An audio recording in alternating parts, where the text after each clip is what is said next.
Hello everyone. Today we have a story from a long time ago, in a land of castles, kings, and wise scholars.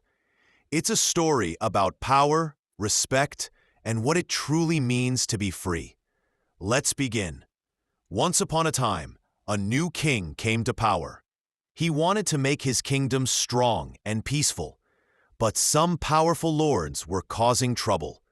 They didn't want to listen to the king. The king had to be clever. He decided to use two strategies. First, he warned the rebellious lords. He wanted them to know he was strong and wouldn't allow them to disobey him. Second, he tried to make friends with important people in the kingdom. He sent gifts to monks in their monasteries, leaders of religious groups called abbots, and the heads of powerful groups called guilds. He also sent gifts to strong leaders called barons.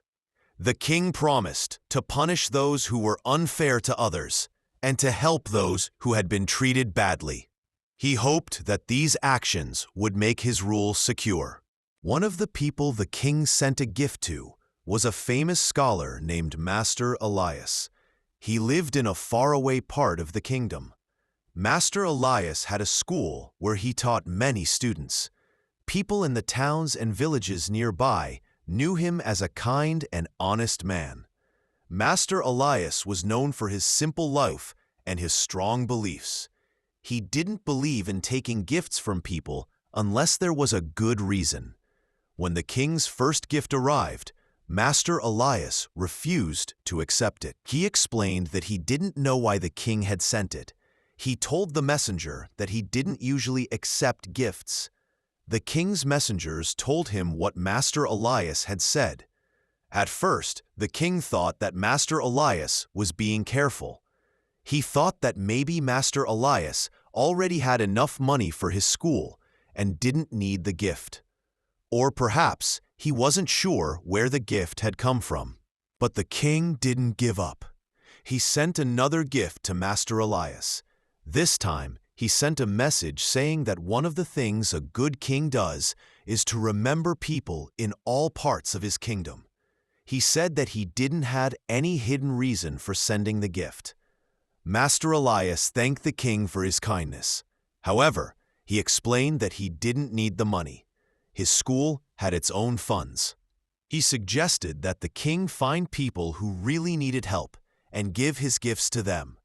He said that the king should use his money for important causes. Now the king started to worry.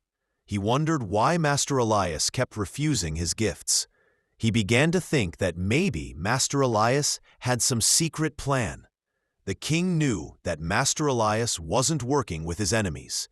He hadn't done anything that the king could use against him. But Master Elias hadn't congratulated the king when he came to power, and he didn't seem very friendly. The king thought, if he doesn't hate me, why won't he accept my gifts? The king's advisors tried to explain. They told him that Master Elias is a person who doesn't want anything from others. He works hard because his duty, not for money or praise. He wants to please God. The advisors said that he doesn't try to be powerful or cause trouble for anyone. He doesn't take anything from anyone. But the king saw things differently. He said, I'm not asking him for anything. So refusing my gift is like insulting me and my power. He added, it's true that he's not helping my enemies, but it's much better if he's my friend. The king had a servant named Julian. Julian was from a noble family, well-educated, and very good at speaking. The king had paid a lot of money for him. Julian wasn't just a servant. He was important to the king. The king called Julian and showed him a bag of gold coins. He said, Julian, I know that being a servant is hard for you. You long for freedom and the respect you deserve. I promise you that if you can do a special task for me today, I will set you free and make you a lord. Julian said he would do his best. The king explained, there's a scholar named Master Elias in a faraway province. He's not against me, so I'm not worried about him. but it would be better if he felt grateful for my kindness. Since he doesn't accept gifts from anyone, I want you to use your words and your charm to convince him to accept this bag of gold as a gift from me. I don't want him to feel uneasy about it." The king added, "I won't ask him for any promises or anything in return. Your freedom depends on this task. Let's see what you can do with your persuasive words and kind manner." Julian took the bag of gold, got on a special horse, and set off for Master Elias's province. He traveled all day and arrived at Master Elias's house at night. Julian used every skill and every kind word he knew. He quoted from religious texts, told stories from history, and shared news. He discussed and debated with Master Elias. Master Elias thanked the king, but gave reasons why he couldn't accept the gift. Finally, Julian gave up trying to trick Master Elias. He begged him, saying, "Master, honesty is the best way. The truth is that if you accept this gift, you will set me free. Otherwise, I will remain a servant. The king doesn't want anything from you. He just has this idea in his head, and accepting the gift will make him feel better." Julian continued, "It won't harm you to take the gift. If you don't want it, you can give it to the poor, and I will get my freedom as promised. No one else will ever know what happened." Master Elias replied, "True freedom comes from being free inside. It doesn't matter if anyone else knows. Real happiness comes from knowing that you are honest and good. It comes from being pleased with yourself. I don't owe the king anything. If I know that I've taken a gift without a good reason, I can't be truly happy, even if everyone else thinks I'm a good man." Master Elias explained further, "You're saying that I should take the gift to free you. That means I would be freeing you, but making myself a slave to dishonesty and shame. I would hate myself. You became a servant against your will, and you want to be free. How can I choose to become a slave when I have a choice?" Julian said, "I understand.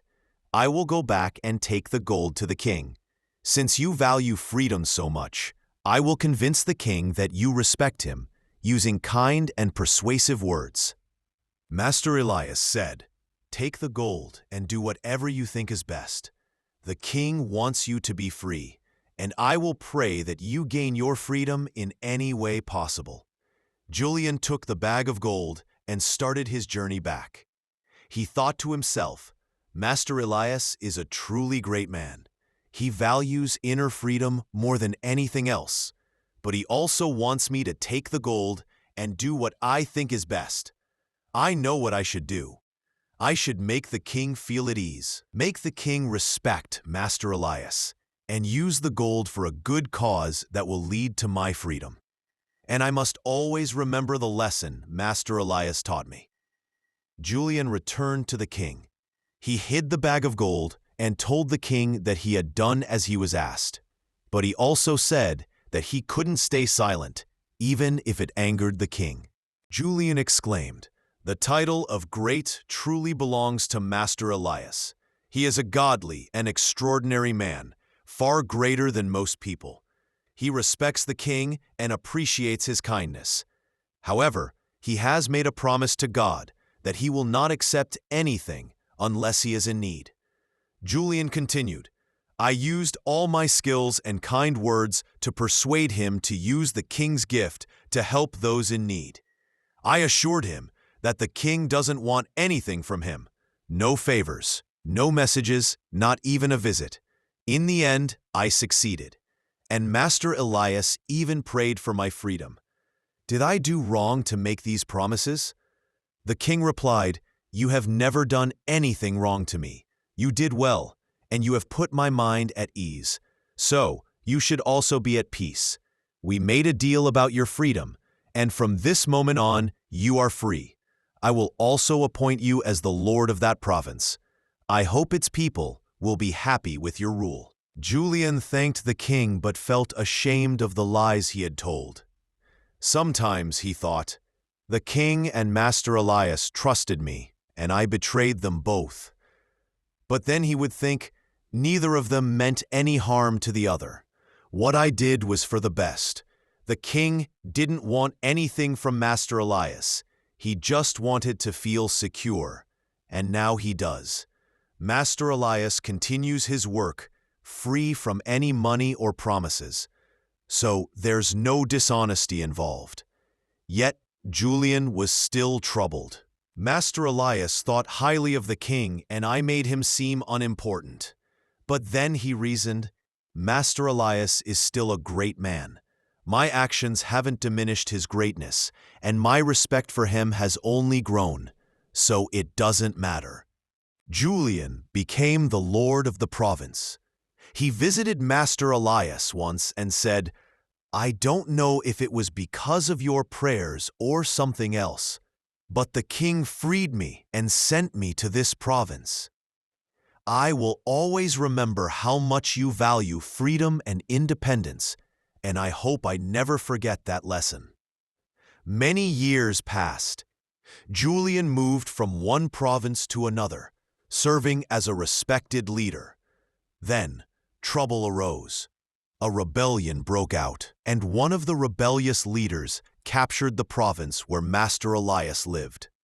Because the rebels feared that powerful people might help the king, they forced many important people to leave the city. Master Elias, who had many followers and students, was among those captured. News of this reached the city where Julian was the governor. The rebel soldiers told their leader that a lone, unarmed man from the enemy had come, claiming to have an important message only for him. The rebel leader wondered if it was a threat of war or an offer of peace. He decided to let Julian come in. Julian said to the rebel leader, This is not about war or peace, friendship or enmity. I have a debt to repay. He told the rebel leader the whole story of the king, the gold, and Master Elias. Julian continued, Here is the bag of gold. This gold bought my freedom, and the man you hold captive, Master Elias, is a man of incredible freedom and integrity. He despises being enslaved and would never harm anyone. If you have any honor or respect for freedom, please accept this gold and release him. If you don't care about such things, then I will offer myself as a prisoner in his place to relieve my conscience. The rebel leader was deeply moved by Julian's words. He said, Your words sound sincere, so to show that I am no less generous than a servant or a scholar, I will free Master Elias. And since you have come in peace to repay a debt, not to fight, I will not harm you. But I will take the gold, since we need it more than the king or Master Elias. Julian, having repaid his debt, returned with Master Elias. When Julian returned to the king, he confessed everything that had happened. The king, impressed by Julian's honesty and skill in dealing with both friends and enemies, gave him even greater responsibilities, sending him as an envoy to negotiate peace and understanding. And so, the story ends. It's a story about doing what is right, valuing freedom, and the unexpected ways that kindness and honesty can be rewarded. Thank you for listening. What did you think of the story? Let me know in the comments. And don't forget to subscribe for more tales from the past.